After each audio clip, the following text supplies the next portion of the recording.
সকাল সকাল চলে এসেছে মাম্মার জন্য পার্সেল। আর এই পার্সেলটা পেয়ে সে ভীষণ খুশি। কতক্ষণে খুলবে আর দেখবে ভেতরে কি আছে। তাই আমিও তার কথা মতন পার্সেলটা খুলে দিলাম। কিন্তু খুলে তো আমি দিলাম, বার করবে সে একাই। তবে তাই সেই। তারপর আমরাও রেডি হয়ে বেরিয়ে পড়লাম। সামনেই পয়লা বৈশাখ, কিছু কেনাকাটা করতে হবে তো। তাই কোথায় যাচ্ছি চলো তোমাদের সাথেও শেয়ার করা যাক। প্রথমেই চলে এলাম কালীমাতা বস্ত্রালয়। তারপর এখান থেকে সোজা চলে গেলাম স্টার মলে। আর স্টার মলের ভেতরে ঢুকতে না ঢুকতেই তার চোখ পড়েছে এই টেডি শপটার ওপরে।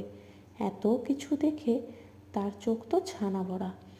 তবে আর কিছুই নেওয়া হয়নি, একটু দেখে টেকে আবার রেখে দিয়েছে।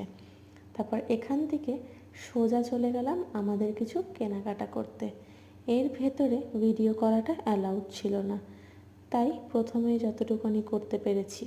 তারপর এখান থেকে কেনাকাটা সেরে বেরোতে না বেরোতেই দেখি বাচ্চাদের একটা নতুন কিডস প্লে জোন খুলেছে। এটা নতুন খুলেছে।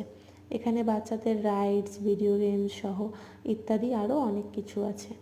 তবে আমাদের আর এখানে কি কাজ, তাই এখান থেকে সোজা চলে গেলাম কর্ন খেতে। এই কর্নটা খেতে কিন্তু আমার বেশ ভালো লাগে। তারপর তাকে আইসক্রিম খাওয়াতে হবে। সে বাড়ি থেকেই বলে গেছে তাকে আইসক্রিম খাওয়াতে হবে। তাকে আইসক্রিম খাওয়ানো শেষ করে এবার বাড়ি ফেরার পালা।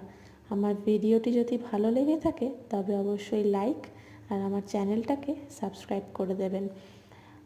আসছি পরের একটা নতুন ভিডিও নিয়ে।